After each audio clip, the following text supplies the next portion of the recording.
Namaskaram.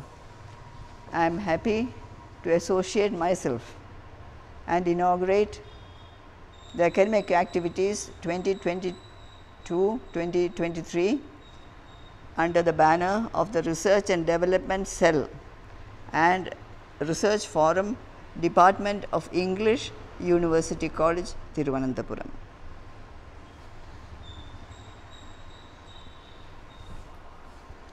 It is always a very fascinating area of activity which comes under a very broad caption research. Today everything lends itself to interpretation, especially language. So many ways we can interpret or misinterpret language, and in the field of literature, especially in the field of literature dealing with history, not so much science or geography or anything like that, but history, which is a pliable subject. There our capabilities of interpretation and misinterpretation come into full play. As we know, the evolution of language is in itself a very fascinating area of exploration. In Indian ethos, we have been told that the earliest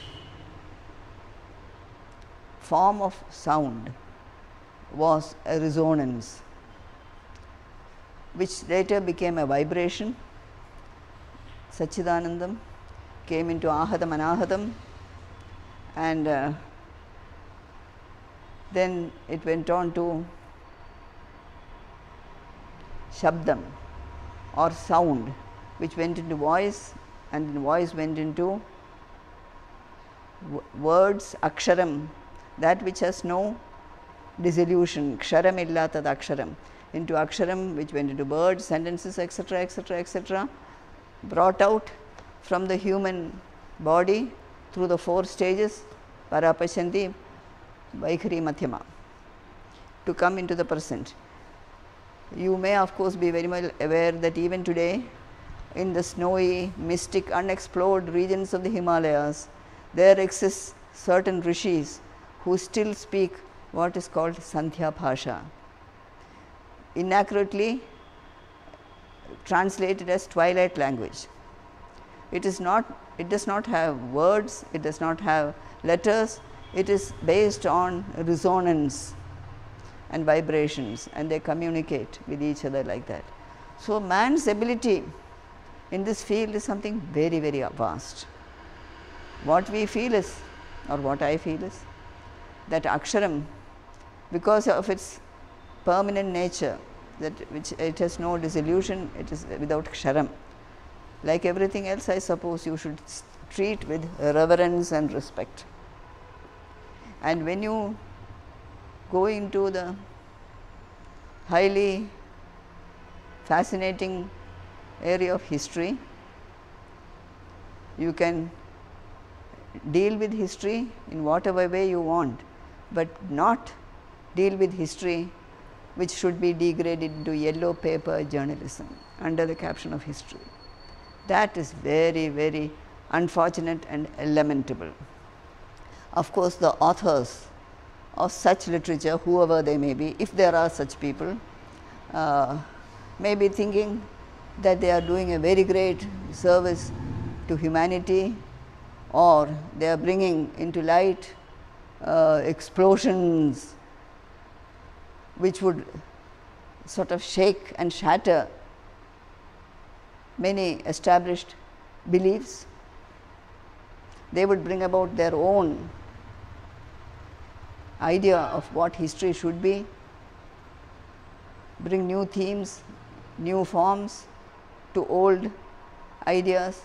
Characters would be the same, of course they have to be same, because if you want to finish off somebody, you cannot bring in another character, it has to be the same. Chronicle, I beg pardon to English language for using the word chronicle in this particular respect, because it is not a chronicle many times. It is just defamation. Again I say, if there are people who do that, I hope there are none, but if there are, it would be, of course, if you say negative things about people, it would make more interesting reading. If I say that you are good, or you are wise, or you are intelligent, you are educated, who wants to hear? If I say defamatory things about you, and there is no kadinjana, there is nothing to rein in. You can, the sky is the limit, you can go on and on and on. And if you also have an umbrella of power behind you, definitely your lamentable words can have a far greater reach. You can bring in books which could perhaps go into many editions with a blink of an eye or a bat of an eyelid. It is all possible. And of course, maybe possibly you must be a little lucky also. Anyway, coming to my topic of today, this is only just generalization. I hope it is not intentional, or I hope it is not taken as intentional. But anyway, even as I say that, I have to slightly contradict myself as I proceed.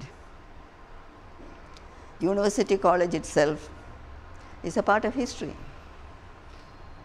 The history which goes behind the University College, especially in the earlier years, has been something which has been really and truly remarkable, which our people who have graduated from the University of Kerala, Travancore University in 1937, I would rather use the word grateful than proud. Should be very, very grateful that they hold the legacy of something stupendous. Let me come back to the task which has been assigned to me, that is very aptly termed rewriting and rewriting historiography. One of the staff of the English department herself has given this. It is really very fantastic. Rewriting and rewriting, putting right, writing and correcting historiography. Actually, I don't really have to say anything. In this caption, everything has been said. But whatever it may be, since I am asked to speak a little on this particular work, and they have very specifically said, History Liberated, the Sri Chitra Saga, authored by me. Padmanabha Swami has been very benign to me, and I have written, or I have been allowed to write 13 books. This History Liberated is my 13th book. Some people say 13 is an unlucky number, but I have found 13 a very, very lucky number. Whatever has come 13, many times, not always, has been very lucky, and including History Liberated.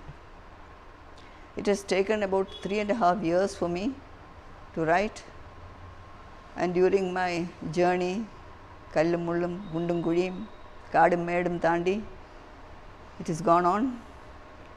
I have travelled to Delhi, to Chennai, to the archives in Trivandrum, both the archives, met many people, went to the British Library in London, Commonwealth Library. I must confess that I did not go there for this particular purpose. I was in London and I utilized the chance to go. Anyway, it has been an exciting journey. Many times, many times I have felt almost exhilarated with the information that I have got. Many years ago, I had started writing a book. The Lamp Eternal was the title, on Maharaja Sri Chitra Thirunal Ramavarma, the last Maharaja to rule our lovely state of Travancore, the palm-fringed paradise of India. I happen to be the heir, along with many members of my family, to a very, very huge legacy of good fortune.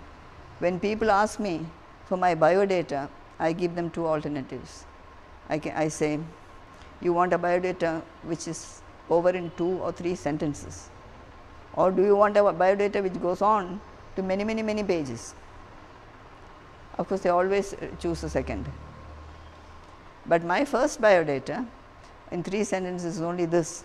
It is relevant to the book. That is why I am saying it, that I am a child of good fortune, Saubhagyathinte Sandati, for having been born into the family of Sri Padmanabha Dasas.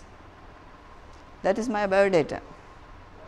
And I always add, not in the biodata, a line of explanation, because I do not want interpretation here, that the term Dasa has 2 meanings.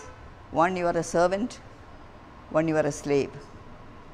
My family, my old family, old not necessarily in age, that also, but in terms of time, we always opt for the second, slave, because a servant has independence of decision. If I do not want to work for you or associate with you, I can leave.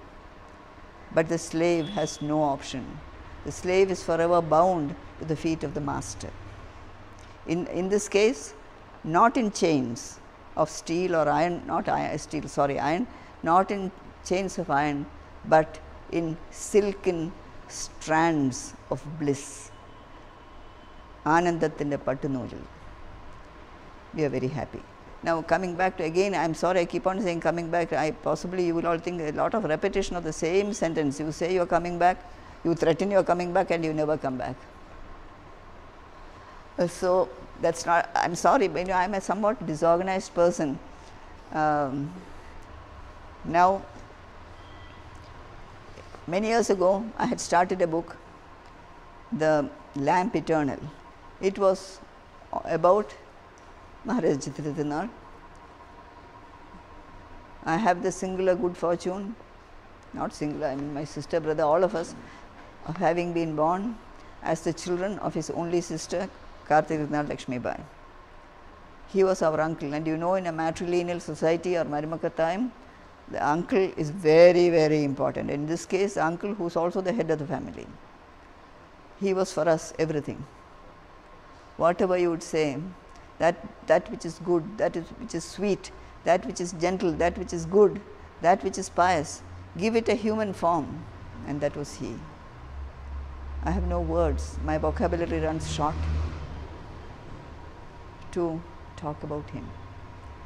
He was such a wonderful human being, wonderful human being. Even during his lifetime, many people used to call him Pratyaksha Padmanabhan, for us, he was everything. Anyway, even today, as I sit here and talk to you, the food that I eat, the water that I drink, the clothes that I wear, the roof of my head, are all next to Padmanabha Swami, what he, and to a great extent my grandmother, his mother, Maharani Setu Parvati Bai, have given. This is an introduction to my book. When I started the book many years ago, I had a lot of reservations on writing it. I found it difficult to write about him. And when I was in Kollam for a function, I had some time, I took the papers with me, and I wrote up to, I had been writing, and I came to a part where he was born, where Maharaja was born. And the next paragraph was just one sentence, and Sri Padmanabha Swami smiled. With that I stopped, and I could not write any more. I just could not write. Then subsequently I have written so many books have come thereafter. And this book just went into cold storage, and it was there. Now I realize why Padmanabha Swami smiled. He did not want me to write, because if I had written that book at that period of time, it would have been a very different presentation, and you cannot write another book somewhat contradictory on the same subject at a later date. So, it was the greatest blessing that he put a stop. He smiled and said, you stop and get lost, do not do anything more about this. So, anyway, now I realize why that happened. Then many years went, many summers passed by, much water flowed under the bridge. And as the English poet said, men may come and men may go, but I go on forever. So, though I don't go on forever, but my writing continued. Then came a time when certain papers brought out big news. The same papers have not touched my book, but they brought out big news. Why can't I say the name of the paper? It's truth after all. I am not saying this is a Hindu, the Hindu paper. The Hindu paper gave very big coverage to two books at two different time spans, years, a few years difference, and both the books had much to say negatively, of course, about Maharaja Thirunal and his mother Maharani Setu Parvati Bai. She was, of course, more the target, but then he was also very much a target. And of the two books, one of them was very readable also, or so I am told, And the books went on. When the first book was released in Thiruvananthapuram, it was my uncle, my younger uncle, Martandavarma Maharaja Uttaradandirnal, who released the book without knowing what it contained. I had gone, anyway, all those things are not, I won't say that, but anyway, I bought the book. I remember 200 rupees. Subsequently, I felt, oh my goodness, why did I spend 200 rupees to hear this or read? But much later, I changed my mind. It is worth 2,000 rupees or 20,000 rupees for me as far as my book History Liberated is concerned. Because when I read the book, after I read about 4 pages, it was putting up my pressure, I thought. I have low pressure, so it's okay. And so it was putting up my pressure, and I wrote in response 20 pages. With the papers in hand, I went down.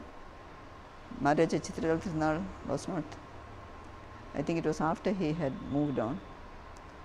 I came down, my younger uncle and my mother were both right there, so I waved the papers under their nose and said, what's this? Then I told them, you know the book which you read, it's very, very, very negative, and I am writing a response. 4 pages I have read, and I have written 20 pages. So my mother said, 4 pages you read and you have given 20 pages in response. By the time you finish the book, your response will run into volumes, and who is going to read it? To whom are you going to send it? I said, I am going to send it to the mother of the author. I said, the best person to send it. Best person to send it. She will immediately, after reading one paragraph, she will throw the whole thing into the waste paper basket. Why do you want to leave it? Leave it. I have left it. I think somewhere among my old papers, those 20 pages would be somewhere there, but then I left it, I never did anything. Then subsequently came the next book.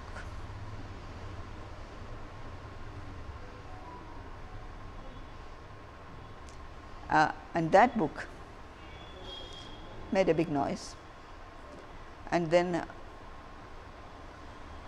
not very surprisingly, it was translated into Malayalam by connected people, not surprising at all, and the Malayalam version I think is doing its rounds, I don't know, must be.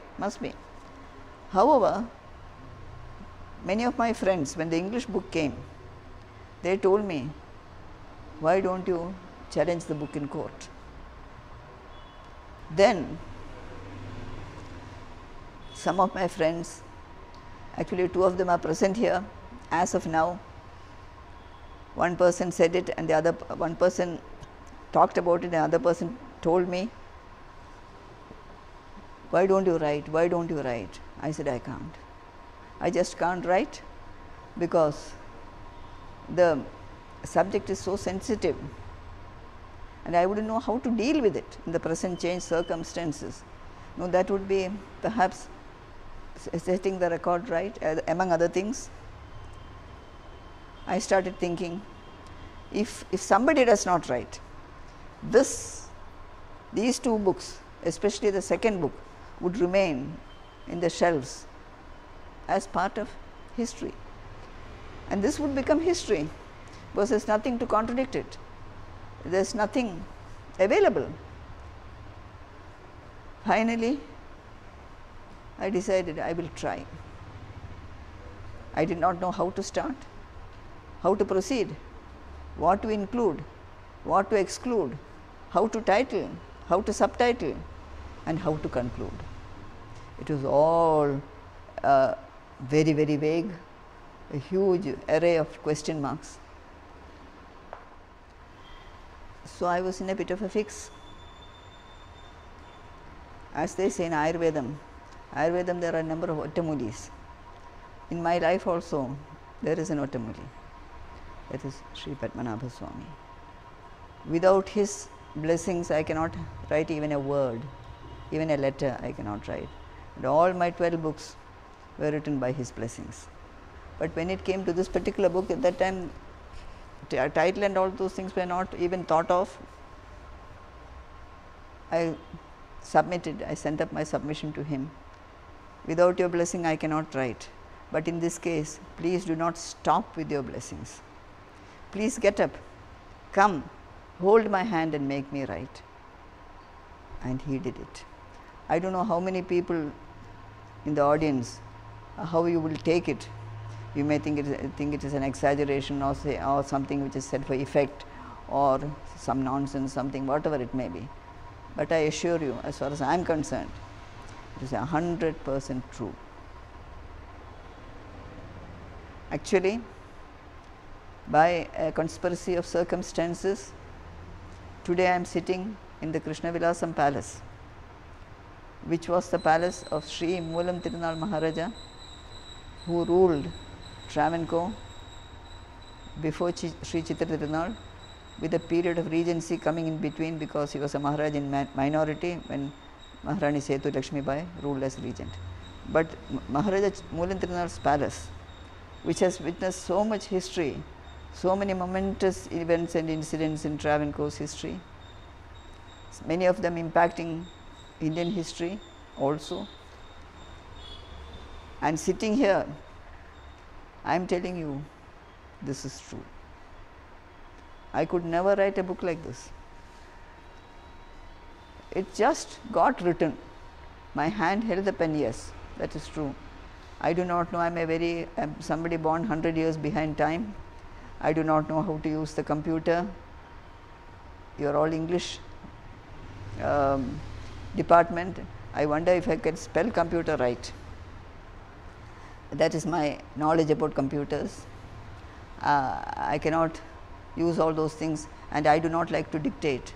So, I chose a way which was most comfortable for me, my comfort zone, which is writing with my own hand. So, I have written books and books and books. First you write the proof, then you correct the proof, rewrite it, fair it and rewrite in something else, and then it goes to the computer, which was done by a young lady who was very helpful to us.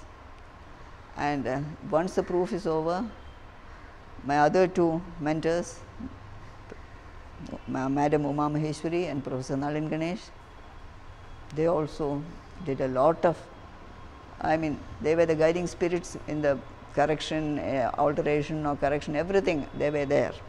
Without these three people, this book may not have come to this stage so fast. Even then it took 3.5 years. Anyway, so Bhagavan made me write the book, and I kept on writing. I have written for 8 hours at a stretch with just tiny breaks in between. I could write up to 2:30 in the morning and then go to bed, get up again. But in the morning I never used to write. Some of them are very early birds who get up at 4 o'clock, and I cannot do that. But night, like that, everything, it was divine grace for me. Anyway, and then all the captions for the different paragraphs, chapters, it all came like that, just kept on coming. So anyway, finally that is it, and I had decided to title the book The Untold Story. And my niece told me there are 6 books of the same title doing their rounds. So, I changed my mind in a hurry, and I said, then what do we do? Then different solutions or suggestions came, and it was my elder sister, Princess Thirunal, who suggested the title Liberated History. I changed it, made it ulta and made it history liberated, that is all. The Sri Chitra Saga came to me, Bhagavan gave it, and that is how it is, and it has gone. And when I read, I must tell you, apart from all the scholars I have consulted, the number of records that we have gone through, and for all that they were all so helpful. Moma came with me to the archives. Nalin was there to suggest which books you should look at. I mean, I was helped so much, especially by these three people. And then, however, and as the thing progressed, things started falling into place, and so many experts and scholars I have consulted. Ordinary people on the roads, so many people have been consulted, and that's how it came. But one very important thing which I have to say is that in this book, though I have made it as the Sri Chitra Saga, which is what it is, and it goes back before the time my grandmother and the Regent Maharani were born, before they were even conceived, that time it goes back up to the time when it has to naturally come to a full stop. It is in two parts. One part is the entire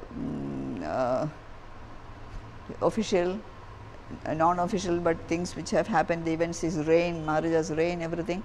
And the second part, memories of the different members of the family who are today there, except Maharaja Uttaranandana, who had dictated this thing to Madam Uma Maheshwari, and it was recorded. So, that alone, but all the others are alive, and we are today perhaps, in Professor Nalin Ganesh's words, living records. So, that is how it goes, and the two sections are like that. But in the first section, which deals with all these things, a part of it was also an attempt to rewrite, as she said, to rewrite this history, to make it right, put it right, because it had been mutilated, it had been mauled, it had been put out of gear for whatever reasons, I do not know, because it was so one-sided, we do not know why. In fact, one of the people who wrote this literature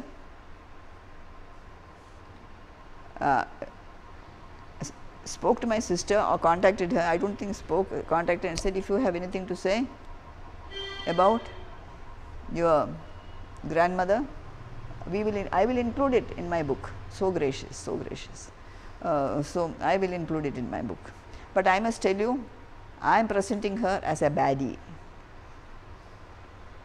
I am presenting her, so that will go on. So, she replied, I am not interested in telling you anything, you have already given the prejudgment. So, whatever I might say, it will only be a sort of apaswaram. So, why should I? I am not interested, and she did not. And you have depended on bits and pieces of papers which you call records. Stop it. But I must add one more sentence to this clarification. You know, they say it is the right of the woman to change her mind. So, I have changed my mind a little, not changed my mind, I am adding a clarification that first, though she refused, secondly, she has sent a very small, precise, but very good mail in reply to it. That is how it is. And when I wrote the book, my friends kept on telling me, please read these two books. I said, I have enough material, why should I read the two books? I do not read them. I am giving what I know, I am not going for anything else, that is all.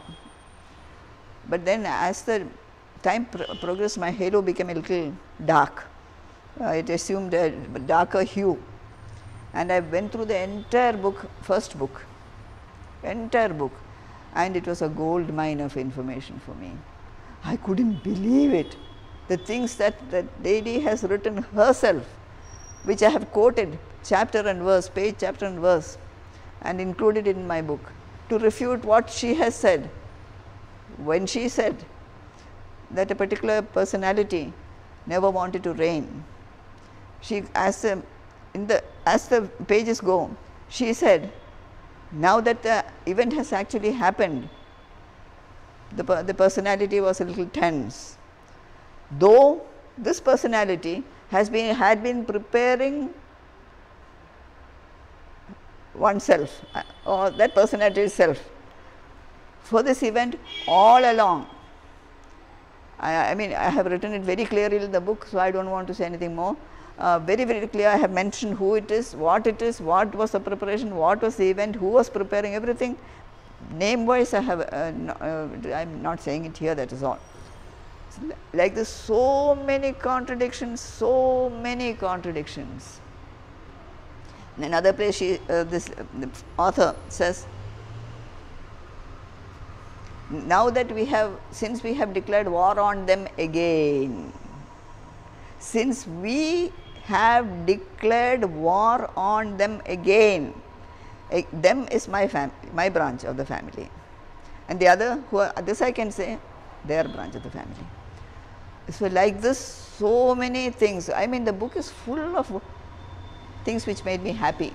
I must be rather a nasty person, but I am sorry, but I was happy. And those things I have used liberally and generously, quoting the author. It is nothing I have put from my own hand. I have quoted the author. If you think you want to interpret it in some other way, how can you anyway? So, but whatever it is, I have done that. Coming to the second book, which was even more damaging because of its area of reach. It had so many releases all over, and people, this particular author was admired and all that by so many people, so many things happened. Okay, fine, no problem. But I have not read the book.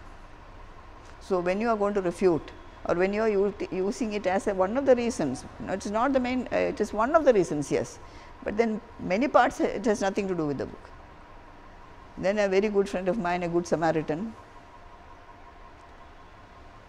I would tell him, this is what I am writing, I have come to this place, can you read the book, find out in that book what is mentioned about this particular subject. So he would read it and he would give me page 53. Then I will put on my gloves and sanitize myself and read page 53, 54, by one page before, one page after. Like that, there also I was able to get so many things which I could present. I mean, it was, I must say, after some time I slightly started enjoying myself. They are saying, I am not saying. How can you say that I am saying? I am not. They are saying, I am only quoting them. There also I have quoted. Then, and even then, at times my friend used to say, your halo is coming back, because I have purposely avoided certain things. I could have said it, I know, I could have said it, including one of the first assassination attempt on Sri Thirunal, my beloved Panamavan. Who was the person whose hand held the lit candle? Who instigated him? I know all the names, but I have not, because my grandmother said, you must not say, let it die with it, let us not say. So I have not said it publicly. I have not even given hints by which 2 and 2 4s, you can easily come to a conclusion, but I have avoided it. If somebody decides it is like that, that is not my fault, but I have never given a hint to that. But so many things I have got from both these books. For that, I think I have to thank both the authors of the books for what they have done. There have been idiotic mentions. That second quoting, one of the British, one of the Englishmen who was in power here, I do not know how many of you present here know about Veluttavavu Puja. That is during the full moon. Veluttavavin, in so many temples, in so many households, they do the Veluttavavu Puja. It is a very sattvic puja, and it is very for auspiciousness and for all that is good. It is nothing negative. It happens even today, even in our family every month there is a Valutava Puja, even now. The Englishman who knows nothing about all this has been told that this is black magic. So, like this, and that is all come in the book also I have mentioned it, and certain places which are so poignant. When my uncle, when Chitra Thirunal, as a young boy, he in Maharaja, in minority, he and his mother, whose biggest crime was that she was born as the mother to the Maharaja. That is her biggest crime. So, and the Englishman, the resident, has given orders to my grandmother's brothers and my grandmother's mother, who were all staying together. In Regent Maharani's house also, so many of the brothers, and they both were big families, lot of siblings, and they were staying together there also, here also. But the resident called up my grandmother's brothers, two of them, and told them, I am telling you that you will vacate Kavadiyar immediately. You are a very bad influence on the young Maharaja, black magic, that, this, the other, so many things they said. And then they said, and most important, you take with you that old lady, your mother, that is a Maharani's mother, and my uncle's grandmother. The person who used to sit with him at night so many days, when as a young boy he had certain health problems, and she would sit there kaliniti with a wick, a thick wick and oil lamp, because another electricity was at a premium, who was part and parcel of his life. And they came back, the brothers came, and if you don't do it, I will be forced to inform the Viceroy, and the directions will come from the imperial court, and that may be embarrassing for Her Highness the Maharani, my grandmother. The two brothers came, they told my great grandmother, that is Maharani's mother, their mother, they told Maharani, Maharaja, we are leaving, we have to go, we cannot stay. And as they got ready to go, and as they were going, Maharaja's grandmother, who is the old lady, she turned and she looked at Maharaja and my grandmother, and she said to my uncle, to Maharaja, Kunye, ini njangal varilla, njangal povuvana. You can just imagine the emotional trauma that they would have undergone. My uncle at the age of young age, just over 11, to see this standing helpless, he is the Maharaja, but he can do nothing, to standing helpless and watching them go. Those things, I don't think whether he would have ever been able to get over the agony that he would have undergone. Like this, so many things have happened. All those things are there in the book, and many things I have taken from these two books only. But many things, otherwise many other things which I have written about the other developments and things like that, I have taken from books, people, scholars, etc., Professor Shankaragutti Nair, M.R. Tamban, Radhakrishnan, M.G. Radhakrishnan, so many people I have spoken to, so many people, and that is how it went. Before concluding, I must mention just one chapter in this book, that is on the Punnaparavela. When I was writing, now Punnaparavela was a sensitive happening, very sensitive happening during the reign of Maharaja. It had always disturbed him subsequently also. But the Punnaparavela which normally is presented and what happened otherwise have certain differences. I didn't know. Then somebody told me, don't write Punnaparavela, leave it. I said, if I do not, I am writing the Sri Chitra Saga, and this is a very important happening. So, if I don't write it, definitely my critics will say, will point it out and say, see, she has not mentioned that. That's because they cannot, they just cannot, because they will all, Maharaja will be painted in a bad light, so they cannot do it. I just didn't know what to do. Then I started my research campaign. I spoke to a Congress leader, I spoke to a political analyst, I spoke to a historian. They all spent their time and energy and knowledge with me. That is very kind of them. Then Varghese Vaidyan, who was a very prominent leader of the Pinnaparavila happenings, his family, his son, who knows so much, his son and his grandson came here and spent 3 hours and shared so many, but there also I have been very careful. I have said, can I quote you? Otherwise, I cannot use many of the sentences you have used.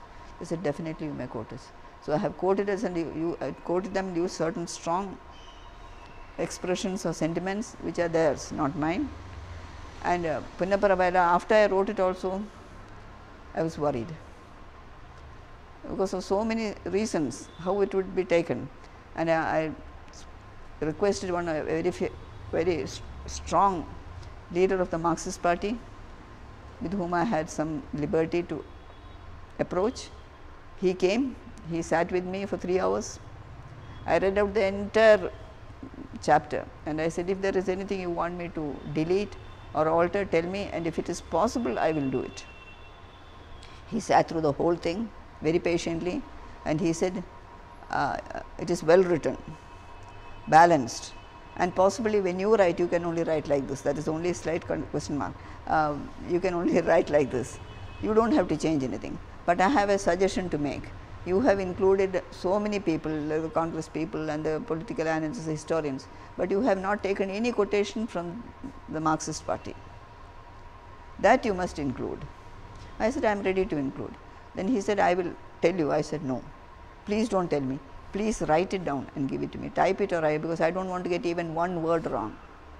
You can get a word wrong when you are listening. So, he was so kind, he sent me 3 quotations, which I have included. And I said, can I acknowledge you in my this, because he may not sometimes wish to be acknowledged. He said, you may. I have acknowledged him. He said, you may, and have concluded that chapter with Nandigram in Bengal. With that, I have concluded, and that was not bad one way or the other, but that is how that is. So, that was one sensitive chapter, but otherwise I do not think anything else would be contradictory or inflammatory or anything. Anyway, for what it is worth, with all its pluses, all its minuses, I have been able to, or God has enabled me to finish this book. And Konark Publishers, Delhi, who are one among the top publishers, they took it up and they have done a beautiful job of it. KPR Nair is the owner of Konark, and they have done a beautiful job of it, and it has reached places. And I have to say that when the book came out, even before it went into print, 2000 copies were already ordered, even before the first letter was printed.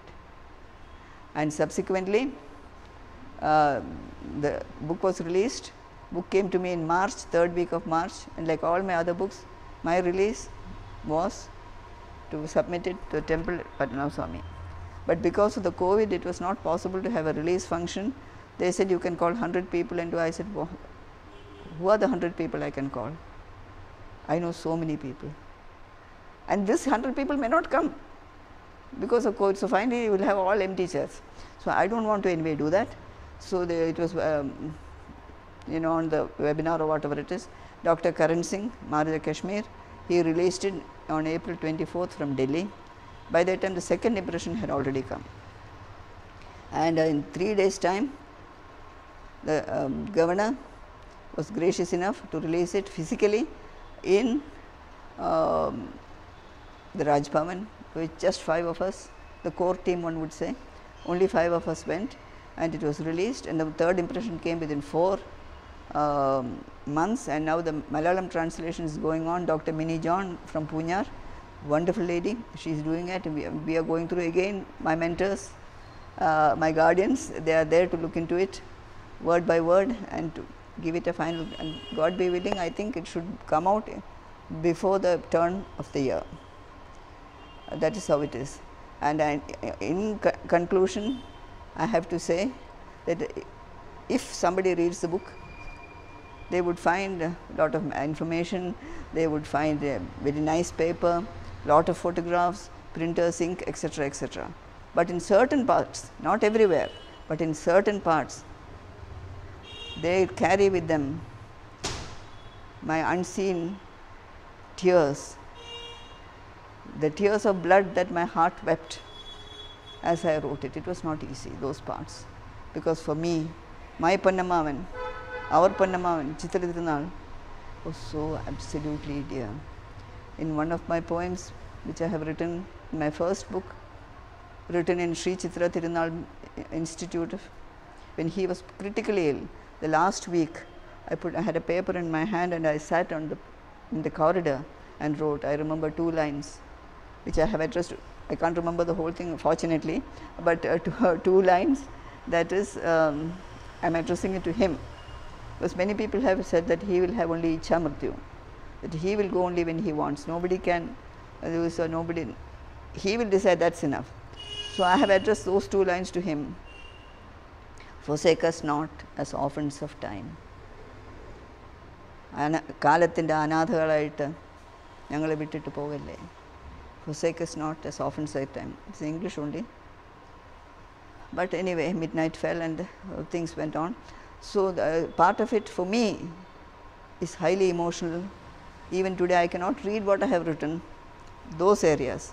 But otherwise, it is, I think, a holistic presentation. As I know, you know, I am not a historian. I mean, academically speaking, I have not taken history. History, as my uncle, younger uncle used to say, is his story or the story of mankind. I am not an English literature student. I am a mere economics BA. That's all. Who has not even seen the doorstep of a school as a student. I have studied only at home along with my sister and brother. So like that. So you will have to perhaps excuse the lacunas that might have come up, presentations in English language, or turn of the phrase, or if you think it's somewhere round peg in a square hole, or whatever you might like to say, for whatever minuses, please bear with it, taking into account my educational background. I am very, very happy to be here today to address you all, and the children who are here are all researchers. My only request to you is that whatever you research, especially if you go into history and law, both which tend themselves to huge interpretation, and please keep to the ethics. Do not compromise with dharma. Do not forget your conscience. Let your conscience be your court, and Bhagavan or whoever, if it is not Bhagavan, it is nature or your whatever it is, I don't know an alternate, be your judge. I wish you all the very best in this wonderful system of educational upliftment which you have decided on. I would have, had I been a student, too late, maybe I would have also loved to be a part of this group. I convey my happiness that I am here with you for this short while, and thank you all, research students, and of course your teachers and professors and everybody for this time that I have spent with you, sharing something about the book and about my thoughts. Thank you. God bless. Namaskaram.